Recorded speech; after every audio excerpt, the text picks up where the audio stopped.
Behavior Guidance Part 3.1. Continuing on with our outline, we are now focusing on how do we promote functional behaviors.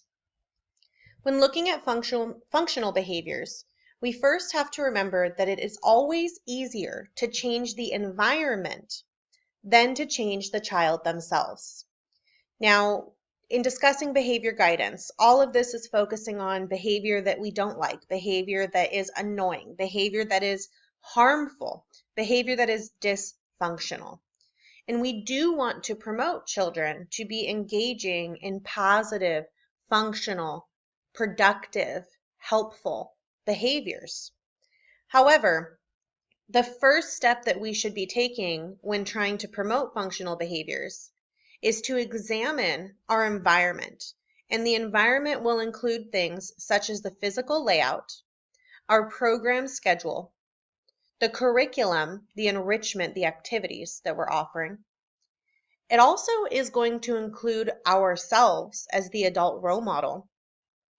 And then lastly, the environment includes the guidance strategies that we are using. It's important that we look at these elements of the environment and try to make changes within those first before we go to the child and try to make changes within the child. Now, I do want to say within our guidance strategies in particular and the curriculum that we are offering and within ourselves, how we're interacting with the children, we are naturally going to be prompting the child to change in the sense that we are getting them to think things through, to develop their cognitive development skills, their reasoning, their moral development. So in that sense, we are changing the child, but we are not doing so by immediately going and expecting the child to change something overnight. Instead, again, we are examining other things first, and then we are also in turn helping the child change themselves through things such as the curriculum, our role modeling, and the guidance strategies that we use. So let's go ahead and take a look at promoting functional behaviors, specifically through the physical layout. We're going to go ahead and go through a planning for positive behavior checklist.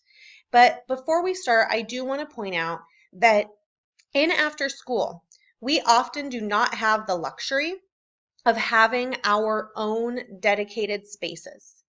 Instead, we have shared spaces, whether that's the multi-purpose room, whether that's teachers' classrooms that they use during the school day and we borrow after school. So some of these things you might think to yourself, well, we just can't do that. That's not a luxury that we have.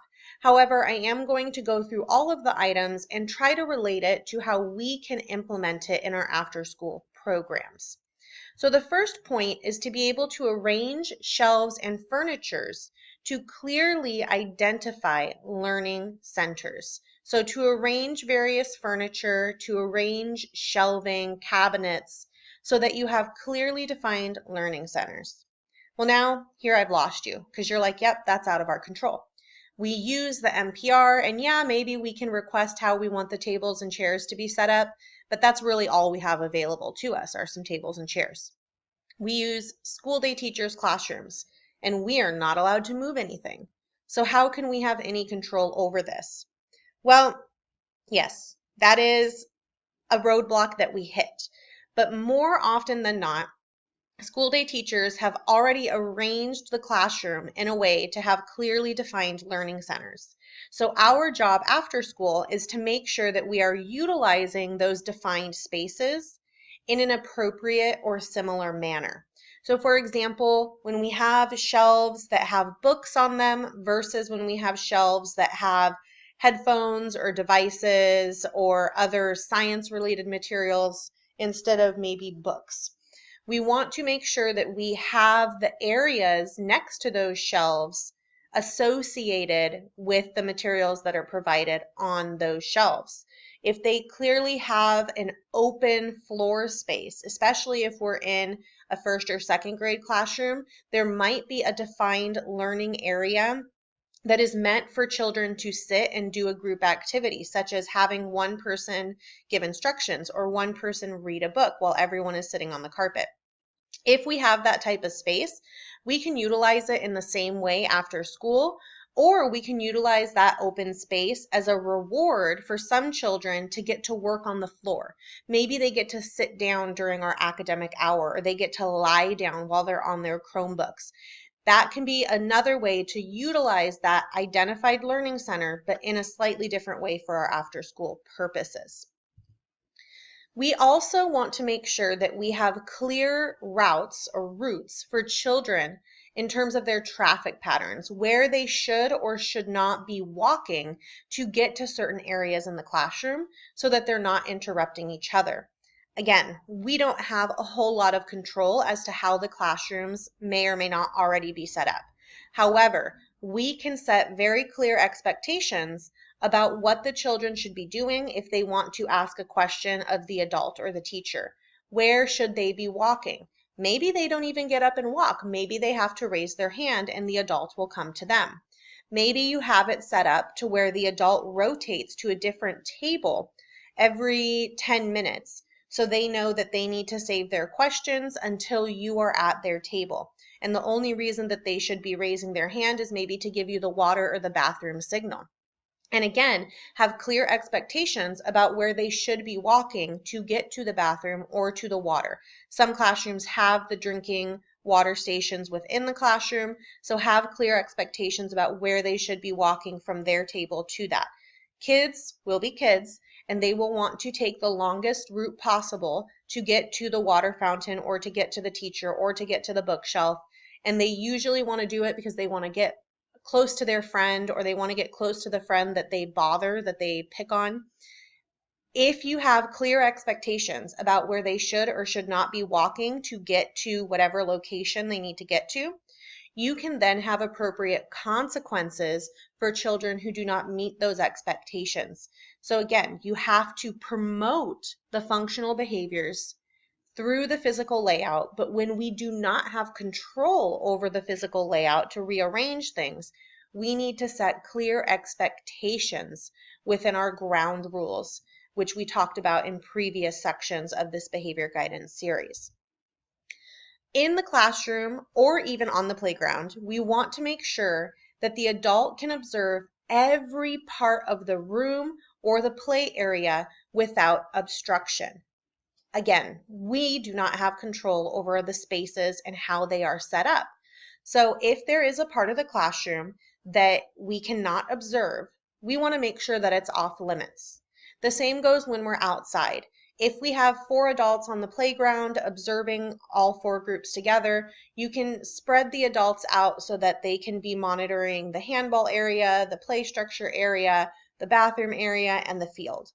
However, if you do not have as many adults, you might need to limit and let the students know that there is no field available today because there is no adult available to supervise the field, or close whatever other area is necessary.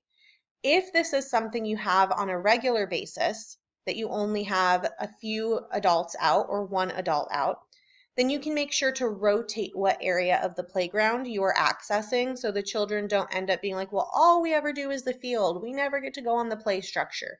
Have designated days that the kids know. Monday is play structure, Tuesday is field, Wednesday is blacktop, Thursday, for whatever reason, we do have a couple more staff members, so we utilize 2 parts of it. Whatever schedule works for you, just do it in a way that you can see all parts of the playground or all parts of the classroom. In our classrooms, sometimes we're lucky enough to have a room that is our designated room. Quite often it is storage, but we do use it for a classroom as well.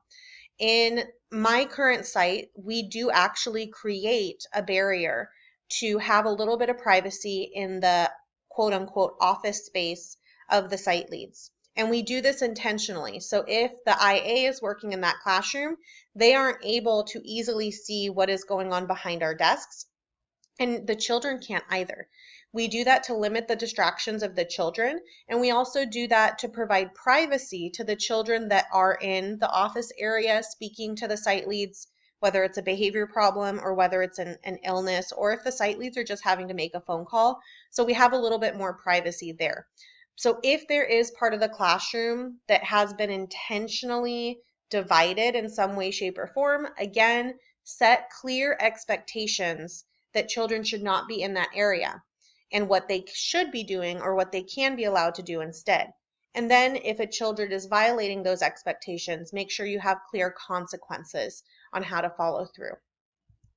Moving forward with our checklist, in order to promote functional behaviors in our environment when we're doing an activity or when we're just offering or introducing materials to the classroom, such as scissors, make sure that you start with simple materials or simple expectations, simple things that they're allowed to do with these materials. And make sure that you clearly explain the expectations of what can be done with these materials, how the materials should be handled. And then once the children demonstrate that they know how to be safe, how to be respectful, and how to be responsible with those materials, you can then start adding more complex materials, or you can start adding more complex tasks that they can do with those materials.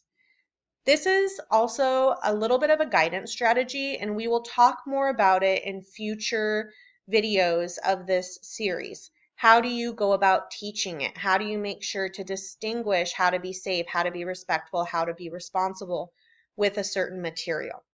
But again, how do you promote functional behaviors? What we're talking about right now, specifically with the physical environment or the physical layout, you limit and start simple with what you're providing.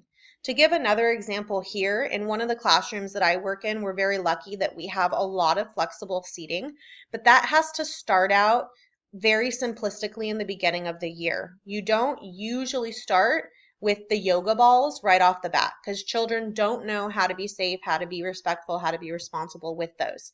They have to earn them. So they start with the more basic chairs, or maybe they don't have a chair initially. They're just standing, and you tell them, introduce the yoga ball, what the expectations are with the yoga ball, and then they have to earn the privilege of getting those yoga balls in the classroom versus if they're bouncing on them all the time or using them as toys, then they get taken away, and now that table that would have had the yoga balls has to stand instead. So again, start simple and then make it more complex as they show you that they can be safe, be respectful, and be responsible.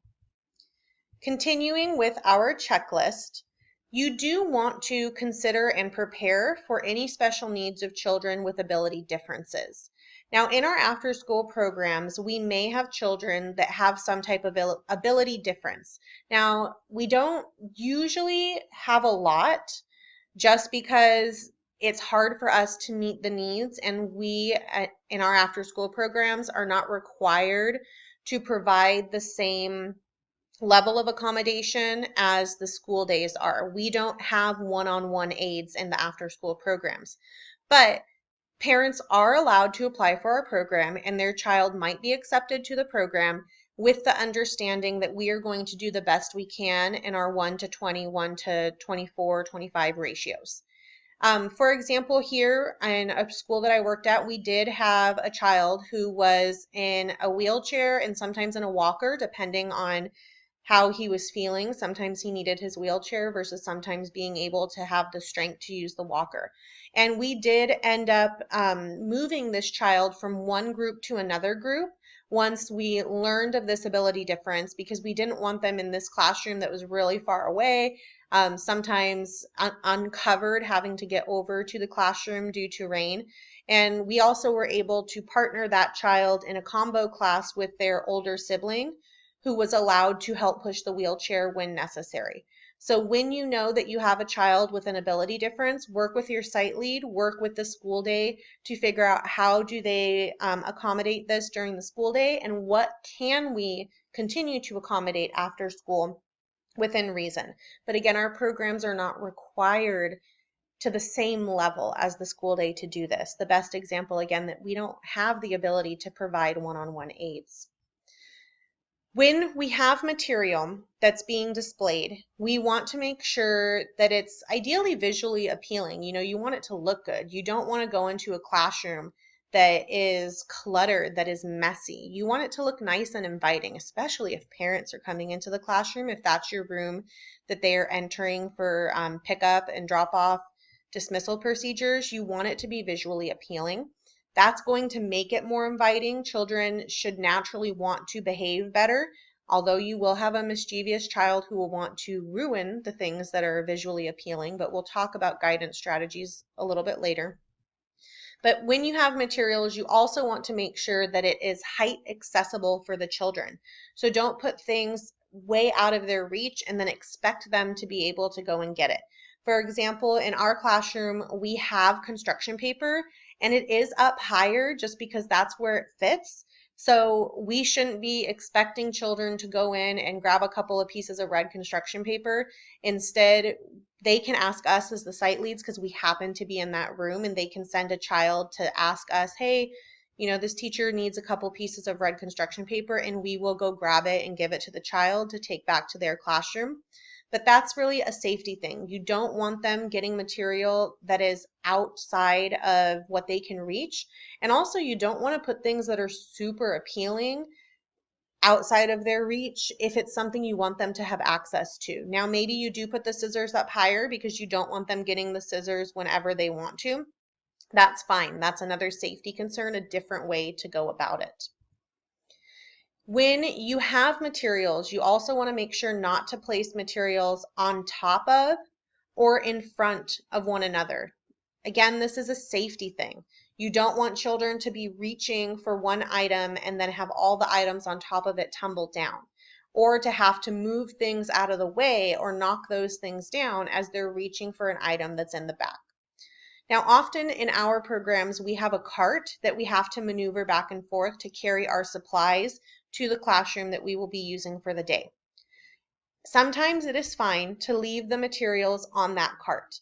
I have seen storage containers that have drawers so that the children can easily pull out the drawers and access the materials that they need. However, if you do not have that luxury and you have items that are simply stacked on each other, you should be taking those individual containers off of the cart and spreading them out on some space in the classroom, maybe a designated table for materials and supplies, so that children can easily access them. Again, why are we talking about this? Because this is going to promote functional behavior. You're not going to then have a child spilling something and then you as the adult potentially getting upset because of the mess they made, or because of the things, again, that they knocked down, or the child getting frustrated because they can't reach the scissors or they can't reach the glue stick, they can't find a pencil in the chaos that is the materials that and how they are available. We also want to make sure that whenever possible, we have the learning materials separated into various baskets or trays so that it's easy for the children to know where to put them back. This is going to relate to this next slide here, that when possible, you want to color code, label, or use pictures. So on the outside of, let's say you do have drawers that you can store items in, make sure you label it pencils and then put a picture of a pencil as well for the English language learners or children who are still learning how to read. This is going to make it easier for that child to know where to put things back and where to find them as well when they need it without having to constantly be asking for help. You want to, going back to defined learning spaces and even traffic patterns, separate noisy areas from quiet areas. Do this intentionally. If you have children who are working on homework, have a designated area for where they can go when they're finished with homework, if they're allowed to engage in things that might produce a little bit more noise, or have clear expectations of, even if they're finished with homework, here are the activities that you can do that are still quiet so they're not disrupting the other children who are still working on homework. An example of separating activities based on noise level would be maybe having a designated reading area or puzzle area on one side of the classroom, and then children who are wanting to do blocks or board games, maybe this is a fun Friday or a student choice time, define and split the classroom into areas so that you have things that are naturally a little bit noisier on one side, and then the children who want to engage in more quiet activities on another side of the classroom. This is going to help with the children who are saying, it's too noisy, I can't read, I can't focus, or they're so loud. Put the kids who are playing board games or blocks that might already be louder together, because they're all being loud and probably not noticing how loud the other groups are because they're all being loud. And then the kids who are wanting to engage in a more quiet activity can have a quieter side of the classroom to participate in. You also want to reduce dysfunctional and promote functional behaviors by making sure that whatever activities you're doing in the classroom or outside are near the necessary resources. If you're doing a science experiment and it involves water, you are likely to have dysfunctional behavior if you have to send the children all the way outside around the corner to the drinking fountain and bring water back to the classroom or back to the tables for this activity. Be proactive and plan and either set up your activity near a water source or fill up jugs, pitchers of water that you bring closer that the children can pour from there and they're close to what they need. Same with trash cans. If you're doing an activity and they need to throw trash away, don't have them need to carry their trash from one side of the classroom to the other, from one side of the campus to the other. They're more likely to mess around, to intentionally or unintentionally lose pieces of trash, or with the water, if they're out of sight when they're getting that water, they're more likely to mess around. Another example of materials, having a drying rack nearby if you're doing an art project, a science activity that needs time to make sure that it's drying. Don't have them carrying it far away. Or if, again, this is out of your control, have designated helpers who are the only ones that are taking these projects, or only have adults that are taking these projects to a certain area to dry or to hang up. Be proactive in your planning for whatever materials and resources you need available to you. This last point, change the environment routinely to reflect the changing interests and ability of children over time, again, is out of our control when it comes to the physical environment. You might come in one day and the teacher has decided to rearrange their classroom, and now you have to adjust your seating chart, adjust your expectations. That's out of our control, and it's out of our control to ask the teacher to rearrange the environment for our benefits. But we can do this in the sense of curriculum or the materials that we are making available. If we notice that we always have the same puzzle or the same books or the same board games and now the children are over it, make sure to rotate those materials.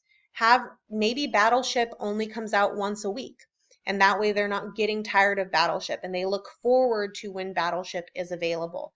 Or rotate out the section of books, the shelf of books that they are allowed to read from a certain week to the next. That way you're keeping their interest and they're not getting bored with things that are going on. Whew, that was a lot of information about how we can promote functional behaviors through the environment, specifically through the physical environment, the layout, and the materials that we present. That's where we're going to go ahead and end Behavior Guidance Part 3.1. Next time, we're going to review how our program schedule can promote functional behaviors and get into our curriculum before finally wrapping up with a look at ourselves as part of the environment, and lastly, finally getting into those specific guidance strategies that you can use when children are misbehaving. Thank you for watching.